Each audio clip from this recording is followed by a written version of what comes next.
జనరల్గా ఎవరైనా పార్టీలోకి వస్తే ఏ పదవి వస్తే పదవి ఇస్తే మనం పదవి ప్రకారం వస్తుందని ఆశిస్తూ వెళ్తూ ఉంటారు. కానీ ఒక్క మాటతో ఒక ప్రభంజనంగా మాకు పదవి కాదు అంటే పవన్ కళ్యాణ్ గారు ఒక మాట అన్నారు, పదవుల గురించి కాదు గుండెల్లో ఉంటారు అనే టాపిక్ తీసుకొని ఆయన గుండెల్లో ఉంటే చాలు పదవులు కాదు, ఆయన ఏదైతే నినాదం చెప్పారో ఒక సంకల్పం ఉండాలని చెప్పారు, దాని ప్రకారం నడిచేదే జైన సైనికులు అని ఆయన అభిమానులని చెప్పారు. ఆ కోణంలో పార్టీలో ఉంటూ కూడా కానీ ఏ పదవి ఆశించకుండా ఆయన పేరు ఆయన ప్రజల కోసం ఆయన పోరాడే దాంట్లో మేము వెనకుండా ఎలా చేయాలో మేము చేసుకొని ప్రజలకు సేవ చేస్తామనే కోణంలో ఎంతో సమాజ సేవ చేస్తూ ఎన్నో సోషల్ వర్క్ గా అన్ని వాళ్ళకి ఆపదలో ఉన్న వాళ్ళకే కానీ కరోనా టైమే కానీ ఇప్పుడు ఎవరికైనా ఈ వరద టైమే కానీ ఎలక్షన్ టైంలో కానీ ఎక్కడ ఏ రూపాయి ఆశించకుండా ఒక యూత్ ఐకానిక్ గా అంటే టీం వర్క్ తను ఒక్క పేరు వచ్చి నేను ఇది చేద్దాను కానీ వెనక వందల మంది కుర్రోళ్ళు వెనక ఉండి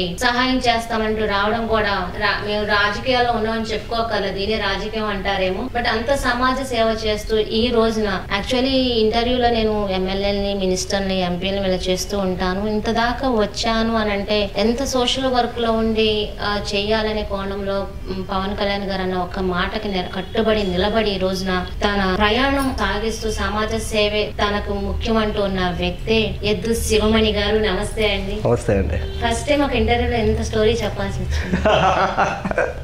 పొలిటికల్ గా ఒక షార్ట్ చెప్పేయచ్చు, సమాజ సేవ పొలిటికల్ ఉంటూనే లేనట్టు ఉంటూ చేయడం అంటే చాలా పెద్ద కంటెంట్ ఇది.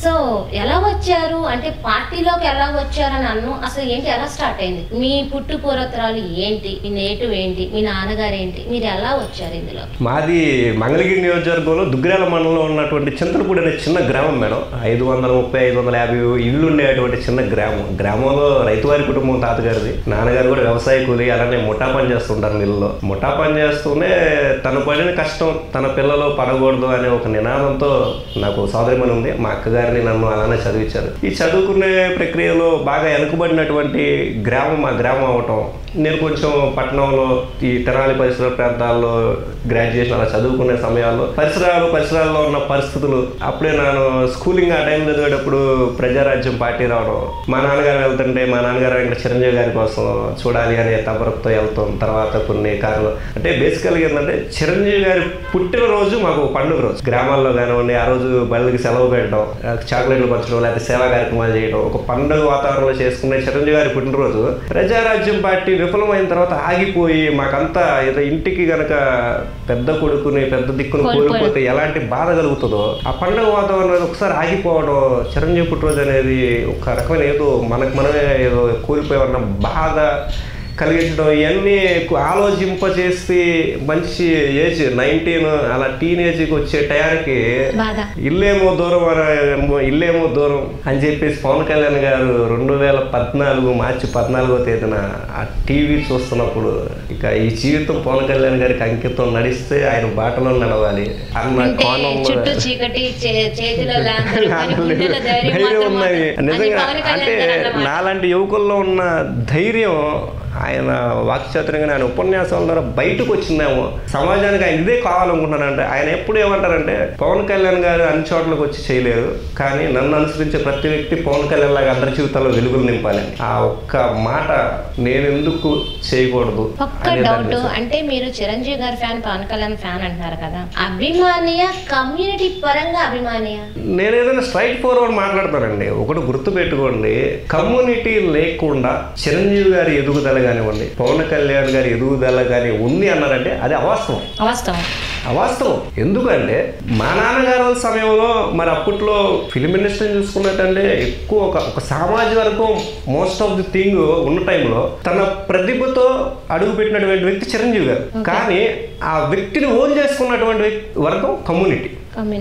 అరే మనవాడు ఒకడు ఉన్నాడు, టాలెంట్ ఉంది, మనవాడిని మనం తీసుకురావాలి అని అఖిల భారత చిరంజీవితాన్ని స్థాపించినవ్వండి, లేదా చిరంజీవి గారి పేరు మీద రక్తదానాలు, నేత్రదానాలు, లేదా చిరంజీవి గారు పిలిపిచ్చారు అంటే కొన్ని వందల మంది వచ్చి సేవా కార్యక్రమాలు చేస్తున్నారు అంటే ఫస్ట్ ఓన్ చేసుకున్న కమ్యూనిటీ. మీరు మోరోవర్ చూసారో లేదో ఒక ఇంటర్వ్యూలో నాదెండ్ల మనోహర్ గారు కూడా స్పష్టంగా చెప్పారు, కాపు సామాజిక వర్గమే మమ్మల్ని ఆదరించింది, ఎవరు లేని సమయంలో వాళ్ళే అండగా నిలబడ్డారు. సో ఫస్ట్ ఏంటంటే కమ్యూనిటీ వైజ్ గా మన అనే భావన ఎవరికైనా ఉంటుంది. అది అభిమానం అండి, అది అభిమానం. ఆ మన అనే అభిమానంతో మేము భుజాల మీద వేసుకొని ముందుకెళ్ళి అందరిని కలుపుకుంటూ ముందుకెళ్ళాం కాబట్టి ఈ రోజు ఎంత రిజల్ట్. ఎందుకు అసలు పవన్ కళ్యాణ్ గారి మాట అన్నా, ఒక పిలుపన్నా, ఒక అడుగన్నా మీకు ఎందుకు అంత ప్రబోధనంగా, మీ యువకులు కానీ ఎస్పెషల్లీ మీకు కానీ ఎందుకు అంత ఇష్టం?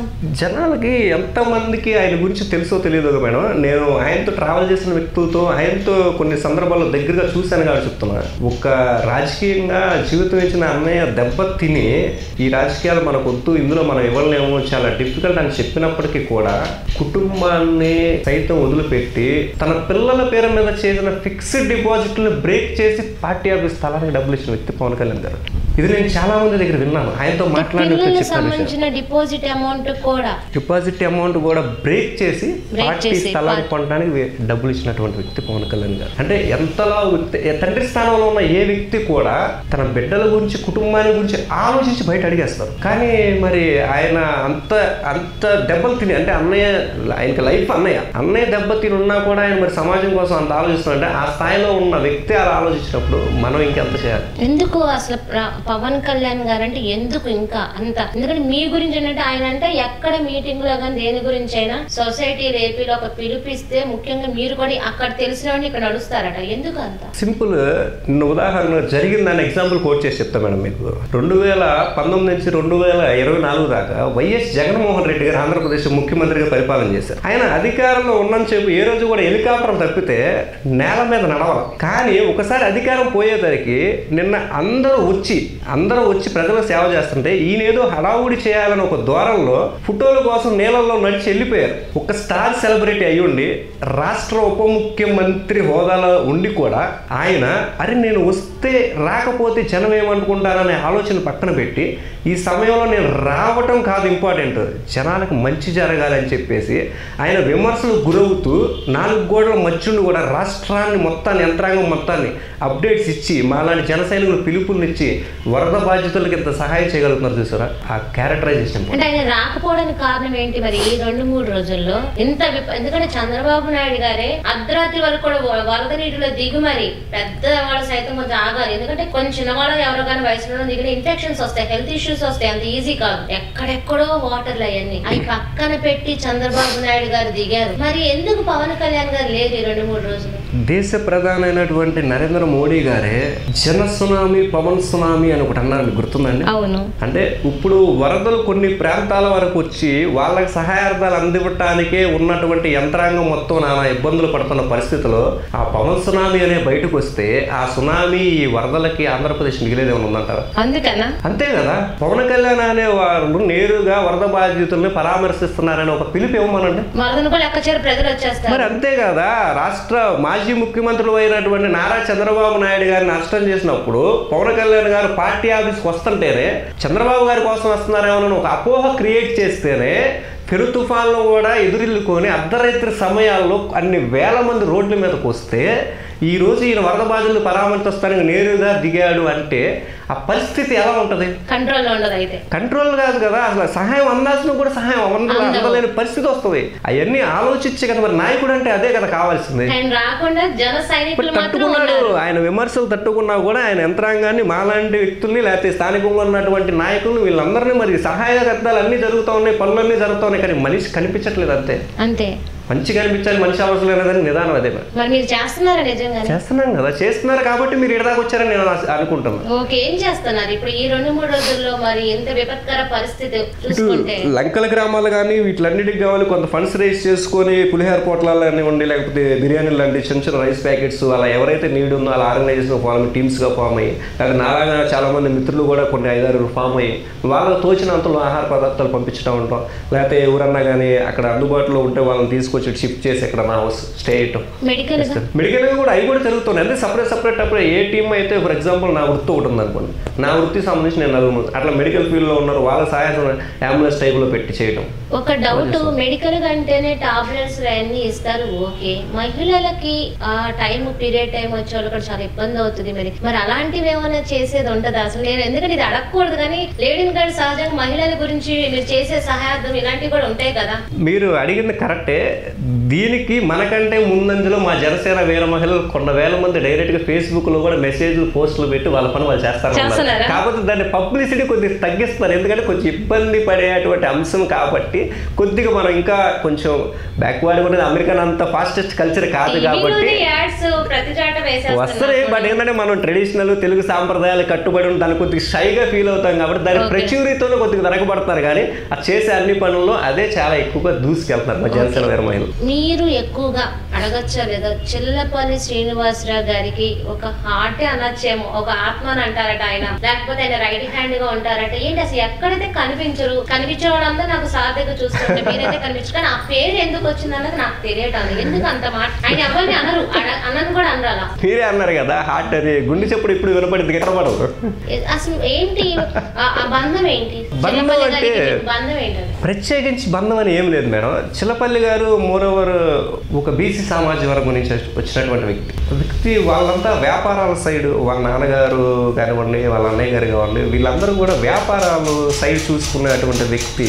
అప్పుడు పరిస్థితుల్లో అంటే వైఎస్ఆర్ కాంగ్రెస్ పార్టీ ఉన్నటువంటి పరిస్థితుల్లో వాళ్ళ అన్నయ్య గారు వైసీపీ పార్టీలో ఉన్నారు. వైసీపీ పార్టీలో కీలకంగా అంటే జగన్మోహన్ రెడ్డి గారికి అత్యంత సన్నిహితంగా ఉన్నటువంటి వ్యక్తుల్లో చిల్లపల్లి శ్రీనివాసరావు గారు అన్నయ్య ఒకళ్ళు, ఆప్కో చైర్మన్ అలాంటివి ఇచ్చినప్పుడు కూడా వీణ ఆ సమయంలోనే చేనేతలు ఇబ్బంది పడుతున్నారు. చేనేతలుగా మంగళగిరి కంచుకోట, ఈ మంగళగిరిలో కూడా చేనేతలు ఆత్మహత్యలు చేసుకోవాల్సినటువంటి పరిస్థితి ప్రభుత్వంలో నెలకొంటుందని చెప్పేసి 2017 టైంలో చేనేత గర్జనకు శ్రీకారం చుట్టి అందులో కూడా వాళ్ళ అన్నయ్యను కూడా తీసుకొచ్చారు. అధికారంలో ఉన్నటువంటి ప్రభుత్వంలో ఉన్నటువంటి నాయకులను కూడా అప్పుడు దానికి తీసుకొచ్చి పవన్ కళ్యాణ్ గారిని చేనేత అంబరాజుగా చెప్పే విధంగా ఆయన చర్యలు తీసుకున్నప్పటి నుంచి కూడా ఆయన్ని చాలా ఇబ్బందులు పెట్టారు.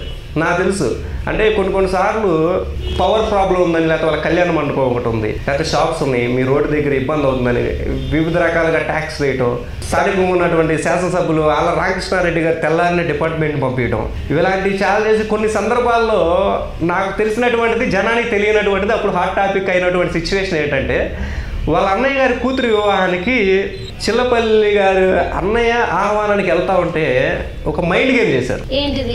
వీళ్ళని మధ్యలో ఈయన వచ్చే ప్రక్రియలో అంటే బంధువులకి ఇన్విటేషన్ ఇచ్చే ప్రక్రియలో వాళ్ళ అన్నయ్య కారు వేరే వాళ్ళు తీసుకెళ్ళడం, వాళ్ళ అన్నయ్య ఈయన కారు ఎక్కడం, ఆ సమయంలోనే జగన్మోహన్ రెడ్డి గారు వీళ్ళ అన్నయ్యకి అపాయింట్మెంట్ ఇవ్వటం. ఇదంతా కూడా ఏంటంటే ఈ కుటుంబం బంధాన్ని వదులుకోలేక బయటికి వెళ్తే ఇదేమైందో తెలియక సతమతం అయిపోయి కానీ వెళ్ళారు. ఎందుకంటే అన్నయ్యని కుటుంబాన్ని కాదనుకో రాజకీయం అపాటు వేరు బాధ్యత. వెళితే ఆ ఫోటోని బయటకు పెట్టి వైసీపీలో ఎమ్మెల్సీ ఖరారని వెళ్ళిపోతున్నారని ఒక భారీ ఇది చేస్తారు. చేస్తున్నట్టు ఆయన బాగా బాధపడుతున్నారు. అప్పుడు నేను అప్పుడు ఏదో సార్ ఎట్లంటే ఇట్లా జరిగిందనగా నేను వెంటనే కౌంటర్ ఇచ్చేసాను, యూట్యూబ్లో వెంటనే ఇచ్చాను. ఒకటే అన్నాను, సృష్టికి సూర్యుడు తూర్పును ఉదయిస్తాడంత ఎంత నిజమో కట్టిగాలి వరకు చిల్లపల్లి అనే వ్యక్తి పవన్ కళ్యాణ్ గారు అడుగుజాలని వస్తాడు అంతే నిజం. ఫిక్స్ పక్కా అనేదానికి డౌట్ అవసరం. ఎందుకంటే 2019లో సిపిఐ సిపిఎం జనసేన కూటమి టీడీపీ ఆపోజిట్, అలాంటి సిచ్యువేషన్లో కూడా సీటు త్యాగం చేశాడు సిపిఐ కోసం. ఇప్పుడు త్యాగం చేయడం ఒక ఎత్తు, అసలు అప్పుడే త్యాగం చేయడం మరొక ఎత్తు. ఇప్పుడు రాష్ట్ర భవిష్యత్తు కోసం అప్పుడు ఒక నాయకుడిగా, అప్పుడు ఇన్ఛార్జిగా ఉండి, అప్పుడు పవన్ కళ్యాణ్ గారికి అత్యంత సన్నిహితంగా ఉండి కూడా అత్యధిక తక్కువ ఓట్ బ్యాంక్ ఉన్నటువంటి సిపిఐ సిపిఎంకి ఆ కాన్స్టిట్యున్సీలో సీటు త్యాగం చేయటమే కాకుండా గడప ప్రచారం తిరిగాడు. అందులో నేను కూడా భాగస్వామి. ఆ గడపే తిరిగారు. మరి అలాంటి విపత్తుకర పరిస్థితుల్లో కూడా మరి 11,000 పైచీలకు ఓట్లు వచ్చాయి. అంటే ఎక్కువ మా గ్రామంలోనే 1000 ఓట్లు ఉంటే 300 ఓట్లు వచ్చాయి. కంకి కూడా వితౌట్ డిస్ట్రిబ్యూషన్ మనీ లేకుండా రాజకీయాలు జరగవు. కానీ మరి ప్రచారం చేయబట్టే కదా, తిరగబట్టే కదా. చెల్లపల్లి గారి పరిస్థితి ఇప్పుడు అంటే మీకు తెలిసి అంటే కూటమిలో ఆయన ఇన్ఛార్జ్ లోకేష్ గారి ఎమ్మెల్యే, మరి మంగళగిరిలో పరిస్థితి ఏంటి, జనసేన పరిస్థితి? ఖచ్చితంగా ఆయనకి సముచిత స్థానం ఉంటుంది, ఆయన పడిన కష్టానికి ప్రతిఫలం ఉంటుంది. అటు పవన్ కళ్యాణ్ గారి దగ్గర నుంచి కానివ్వండి, ఇటు స్థానిక శాసనసభ్య శాఖ మంత్రి నారా లోకేష్ గారి దగ్గర నుంచి కానివ్వండి, ఖచ్చితంగా సముచిత స్థానం ఉంటుంది. ఓకే, ఖచ్చితంగా అందులో ఎలాంటి సందేహం అవసరం. అంటే ఇప్పుడు నేను ఒకటి అడుగుతాను, ఇప్పుడు టీడీపీ జనసేన బీజేపీ కూటమి, మీరు జనసేనకి సంబంధించిన వ్యక్త, కూటమికి సంబంధించిన వ్యక్త అంటే నాకు డౌట్. పొత్తు ధర్మంలో సమాజం దృష్ట్యా సమాజానికి ప్రభుత్వం దగ్గర నుంచి చేయాల్సిన పనుల్లో ఖచ్చితంగా కూటమి చెందిన వ్యక్తిని. పార్టీల పరంగా పవన్ కళ్యాణ్ గారి ఆలోచనల పరంగా, జనసేన సిద్ధాంతాల పరంగా ఊపిరి ఉన్నంత వరకు కాదు, 4 మోసే వరకు అంటారు పవన్ కళ్యాణ్ గారు అంటే. అంటే చిల్లపల్లి గారి వెనకేనా మీ అది కూడా? చిల్లపల్లి గారు జనసేనలో ఉన్నంత వరకు ఉంటారని చెప్పారు కదా. చిల్లపల్లి గారు జనసేనలో ఉన్నంత వరకు ఆయన పవన్ కళ్యాణ్ గారు వెంటే, నేను ఆయన వెంటే. తప్పదు ఇది, అసలు అందులో ఎలాంటి సందేహం లేదు. ఆయన మంగళగిరిలో ఉన్నప్పటికీ, నేను చింతలపూడిలో ఉన్నప్పటికీ కలుసుకోలేకపోవచ్చు, లేకపోతే కొన్ని సందర్భాల్లో నేను వెళ్ళలేకపోవచ్చు, లేకపోతే ఆయన కొన్ని సందర్భాల్లో నా ఇంటికి రాలేకపోవచ్చు. నమ్మిన సిద్ధాంతం, మేము నమ్మిన నాయకుడు పవన్ కళ్యాణ్. ఇన్ కేస్ నేను ఈ మాట అనకూడదు, ఎందుకంటే అది అనకూడదు అనమాట. కానీ జర్నలిస్ట్ అంటే నా కోణంలో కూడా ఆలోచిస్తాం, అంటే జరగాలని అనట్ల. ఇన్ కేస్ ఈ కూటమి ఇలా కాదు, నేను ప్రత్యేకంగా పక్క నుండి నేను చేసి ప్రజాసేవ చేయాలనుకుంటున్నాను, కొన్ని వర్క్స్ చేయాలంటే నేను పక్క నుండి ప్రజలు సేవ చేయాలంటే తప్పదని పవన్ కళ్యాణ్ గారు పక్కకు వచ్చి నడిస్తే నెక్స్ట్ మీరే ఎలా నడుస్తారు? నో డౌట్ అండి. పవన్ కళ్యాణ్ గారు ఏ ఆలోచన తీసుకున్నా రాష్ట్ర భవిష్యత్తు కాదు, ఆయన దేశ సమగ్రతను దృష్టిలో పెట్టుకుని తీసుకున్నటువంటి వ్యక్తి, దేశానికి సంబంధించి దేశ నాయకుడు. ఎప్పటికైనా ఆయన ఈ రోజు కాకపోవచ్చు, కానీ మీరు చూస్తూ ఉండండి, మోడీ గారిని 3 సార్లు చూసాం, మళ్ళీ ఆ 3 సార్లు చూస్తే అర్హత ఎవరికన్నా ఉంది అంటే నా దృష్టిలో పవన్ కళ్యాణ్ గారికి. ఆయన దేశ నాయకుడు అంతే.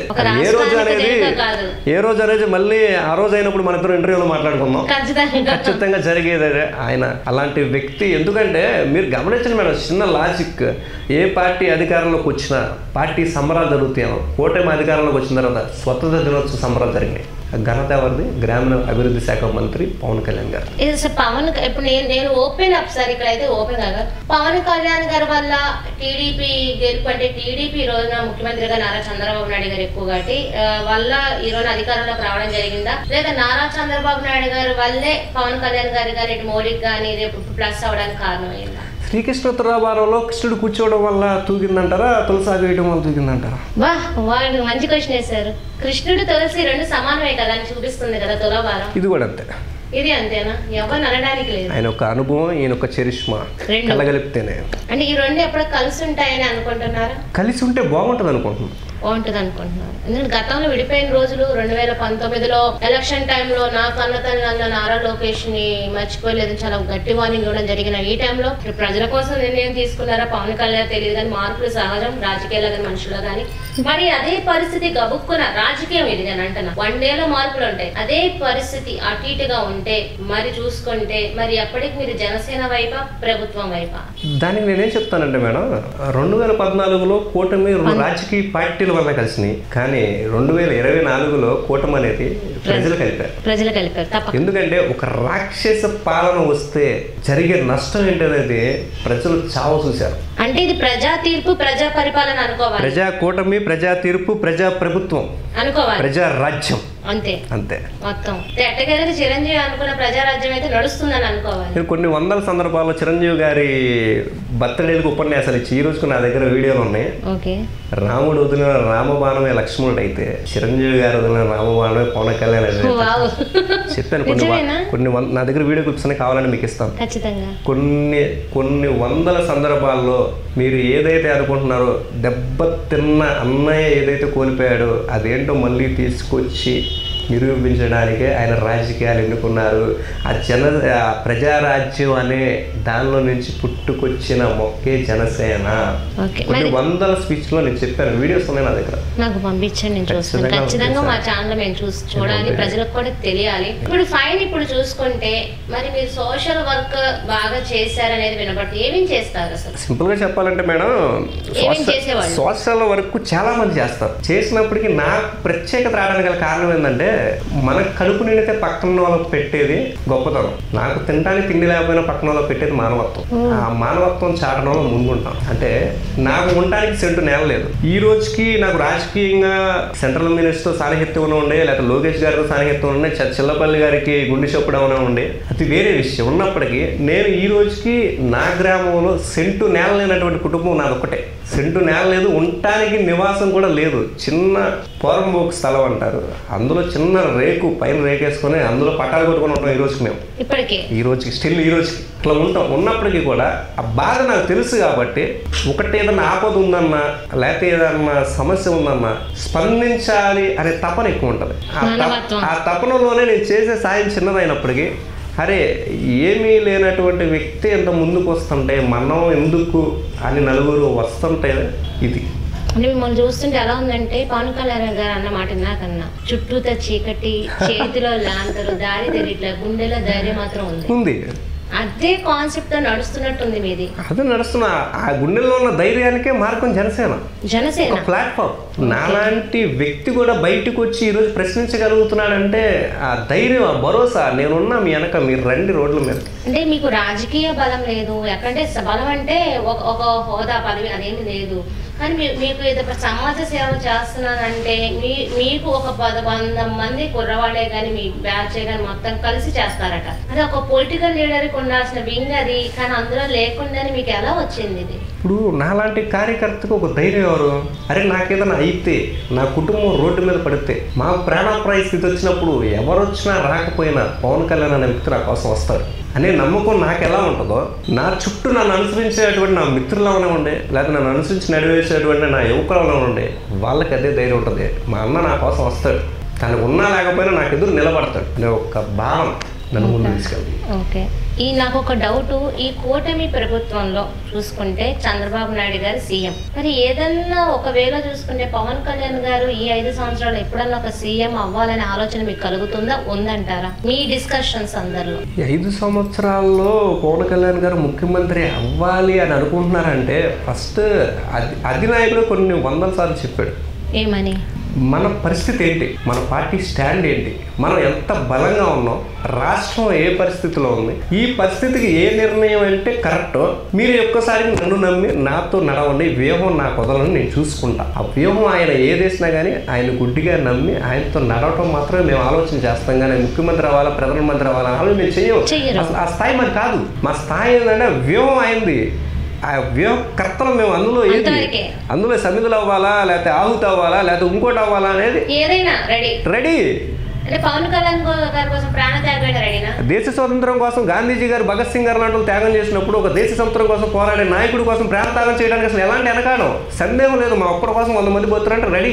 ఎందుకంటే మాకంటే ముందు ఆయన ఉంటాడు కాబట్టి, ఆయనతో కలిసి సజీవంగా అవ్వాలంటే ఇంకా అంతకంటే ఏం కావాలి, వరం దేవుడు ఇచ్చిన వరం అని భావిస్తాం. అంటే పవన్ కళ్యాణ్ గారి కోసం అని కాదు, పవన్ కళ్యాణ్ గారు ఏం చేస్తే దేశం కోసం ఉంటది, ప్రజల కోసం అంటే దేశం కోసం, ప్రజల కోసం. లేకపోతే ఆయన ఈ రోజు ఒక యాడ్ ఇచ్చుకుంటే కొన్ని కోట్ల రూపాయలు వస్తాయి. ఆయనకేం అవసరం పనికిరాని చేత మాటలు పడాలని, కుటుంబ సభ్యులను తిట్టించుకోవాలని, భార్యను తిట్టించుకోవాలని, పిల్లలను తిట్టించుకోవాలని, జనరేషన్ తల్లిని తిట్టించుకోవాలని ఎవరికి ఉంటుంది? ఈ రోజులో కొన్ని కోట్లు ఉన్నాడు పట్టించుకుంటాడా? ఆ స్థాయిలో వ్యక్తి మరి ఎవరి కోసం పడుతున్నాడు? ఆయన స్ఫూర్తి ఎవరు? స్వతంత్రం కోసం ప్రాణత్యాగం చేసిన వాళ్ళు ఊపిరి పీల్చుకొని మనం బతుకుతున్నాం, మనం దేశంగా చేయాలని స్ఫూర్తి మాలో నింపాడు. ఆయన ప్రాణత్యాగానికి సిద్ధం అయితే ఆయన ముందు మేము సిద్ధంగా ఉంటాం. ఖచ్చితంగా. నేను కాదు, 4 కోట్ల మంది జన సైనికులు ఉన్నారు ఈ రోజు చేయడానికి. పవన్ కళ్యాణ్ అసలు ఎందులో సందేహం లేదు. కాబట్టి ఆయన పవన్ కళ్యాణ్ గారు ఆయన పవన్ సునామీ అని దేశం చేత పిలిపించుకున్నారు. మీరందరూ ఇలా అంటే ఎలా ఉంటుందంటే 2029 సీఎం ఆయన అయ్యాడు చేసేటట్టు ఉన్నారు మీరందరూ. నాకైతే అలాగే కనిపిస్తుంది. అది ఆయన వ్యూహం, ఆయన వ్యూహానికి అనుగుణంగా నడవడమే మా బాధ్యత. అంతే. ఇంకా ఏంటి అసలు చిల్లపల్లి గారు కానీ ఇప్పుడు పవన్ కళ్యాణ్ గారు కానీ సంబంధించి మీరు ఏమైనా చెప్పాలనుకుంటున్నారు? చిల్లపల్లి గారు పవన్ కళ్యాణ్ గారికి చెప్పే అంత స్థాయి కాదు, చెప్పడం కాదు, ఆయన ఆశయాలు కానీ వాళ్ళతో జర్నీ కానీ ఎలా ఉంది ఏంటి అని. మోరోవర్ ఆయన పవన్ కళ్యాణ్ గారు ఎలా ఆలోచిస్తారో చిల్లపల్లి శ్రీనివాసరావు గారు కూడా అలాగే ఆలోచిస్తారు. పవన్ కళ్యాణ్ గారికి 10 సంవత్సరాలకి ఎలాగైతే ఉప ముఖ్యమంత్రి అనే ఒక హోదా వచ్చిందో, రేపు చిల్లపల్లి గారికి కూడా అదే హోదా రాబోతుంది. ఆ హోదా వచ్చిన రోజు ఇంకా సంతోషిస్తాం. హోదా వద్దా అంటే కొన్ని పనులు అధికారికంగా ఉంటే చేయగలగడానికి వెసులుబాటు ఉంటుంది, కొన్ని పనులేమో అధికారం లేకపోతే చేయడానికి ఇబ్బందికరం. ఆ ఇబ్బందికర పరిస్థితులు అంటది నాకు ఒక బాధ్యత ఉంటే బాగుంటది కదా. అధికారికంగా ఒక బాధ్యత నేను పదవిగా ఫీల్ అవును. అంటే కొన్ని సందర్భాల్లో ఏమవుతుందంటే నువ్వేంటి, నువ్వు ఓకే వెల్ అండ్ గుడ్, కానీ నువ్వేంటి, నీకు అక్కడ రైట్ ఉండాలంటే నీకు అధికారంగా ఏదో ఒక బాధ్యత ఉండాలి. అందరూ దాన్ని హోదా అంటారు, పదవి అనుకుంటారు, లేకపోతే ఫ్లెక్సీల మీద వేయించుకుంటారు. అది అప్ టు వాళ్ళ ఆలోచన విధానం బట్టి. నేనేమంటానంటే నాకు ఇంకా ఈ బాధ్యతను ఇంకొద్దిగా చేయాలి అంటే నాకు అధికారంగా ఏదన్నా హోదా అంటే అధికారంగా ఏదన్నా బాధ్యత, ఇంకొంచెం బాధ్యత, సేవ చేసే బాధ్యత అధికారికంగా పార్టీ తరపు నుంచి కానీ లేకపోతే కూటమి తరపు నుంచి కానీ కల్పిస్తే ఇంకొంచెం ముందుకెళ్ళడానికి అవకాశం ఉంటుంది. ఏదైనా ఒక సంబంధించిన ఒక డిపార్ట్మెంట్ ఉద్యోగం ఇది నేను చేయగలిగే సత్తాను ఉన్నారంటే నాకు సర్టిఫికేట్ ఉండాలి, అంతే కదా. అంతే. మీరు అడుగుతున్నారు ఇంటర్వ్యూకి వెళ్ళాలంటే నువ్వు గ్రాడ్యుయేట్ 65% లేదా అన్నాడు. ఆ 65% అర్హత ఉంటే నువ్వు వెళ్తావు. ఆ అర్హత నాకు కల్పిస్తే కూటమి ప్రభుత్వం నాకు నామినేట్లలో కానివ్వండి, లేకపోతే ఇటు జనసేన తరపున నాకు కల్పిస్తే ఖచ్చితంగా ఇంకా కొంచెం అంటే ఇప్పుడు కూడా చేస్తారు, దాంట్లో ఏం లేదు. చేస్తే ఇంకొంచెం బలంగా చేస్తా, చేయకపోతే వాళ్ళు నెక్స్ట్ టైం కానీ ఆ నెక్స్ట్ టైం కానీ ఇచ్చే వరకు ఇంకా బలంగా చేస్తూ ఉంటాను తప్ప వెనకాల ఆడిపోతే. నాకంటూ పూర్వం ఒక స్థలం ఒక సెంట్ ఉంది, అది పోయినప్పుడు కూడా సత్రాలనే ఎత్తుక్కుంటా కానీ పయనం మాత్రం ఆగదు. దాంట్లో ఎలాంటి సందేహం లేదు. పవన్ కళ్యాణ్ తోనే చచ్చే వరకు నన్ను ఇంకా మీ ఊపిరి ఉన్నంత వరకు అయితే మాత్రం పవన్ కళ్యాణ్ గారే. ఖచ్చితంగా నా ఊపిరి ఆగేలోపు ఒకవేళ పవన్ కళ్యాణ్ గారి జనసేన పార్టీ ఆగిపోద్ది అనే ఆలోచన ఉంటే ఖచ్చితంగా దాన్ని ఇంకా నాలాంటి యువకులు మనసులు సాగిస్తారు. కానీ ఆయన అన్నట్టుగా ఆయన అమరుడు అవ్వచ్చు ఇప్పుడు కాబట్టి ఇంకో 50 సంవత్సరాలకైనా, కానీ ఆయన ఆశయాలు ఆయన సిద్ధాంతాలు మాత్రం కలిగి ఉన్నంతకాలం ఉంటాయి, అందులో ఎలాంటి సందేహం లేదు. చూశారు కదా, ఎందుకంటే పవన్ కళ్యాణ్ గారి సిద్ధాంతాలు ఆశయాలు ఎందుకు ప్రజల్లో కంటే యువతకి ఎందుకు వెళ్తున్నాయి, అంత స్ఫూర్తిదాయకంగా ఎందుకు తీసుకుంటున్నారు, కారణాలేంటి? ఆయన కోసం ప్రాణత్యాగం చేయడం, ఆయన కోసం అంటే ఆయన ప్రజాసేవ కోసం, భారతదేశం అంటే ఒక ఆర్మీ వాళ్ళు ఎలా ఉంటారో అలాంటి వ్యక్తి, ఆయన కోసం ఆయన ప్రాణత్యాగానికి వస్తే ఆయన కంటే ముందు కూడా మేము ప్రాణత్యాగానికి ఉంటామన్నంత అభిమానాన్ని చూపించారు మనకి శివమణి గారు. మరి చూద్దాము మరి రేపటి రోజున సమాజ సేవలు ఎంత ముందు ఉంటారు, ఏదైనా పదవి కూడా ఇచ్చే విధంగా కూడా ఈయన చూస్తుంటే మాటలు కూడా అలాగే అనిపిస్తే చూద్దాం. మరి రానున్న రోజుల్లో రాజకీయాల్లో ఎన్ని కొత్త కోణాలు మలుపులు తిరగబోతున్నాయో. మళ్ళీ నెక్స్ట్ 10 వచ్చినాక ఇంకో ఇంటర్వ్యూ చేద్దాం. ఇది వాళ్ళ ఇంటర్వ్యూ. మీ శ్రావణి. మళ్ళీ కలిసి అందరికీ సెలవు. నమస్కారం.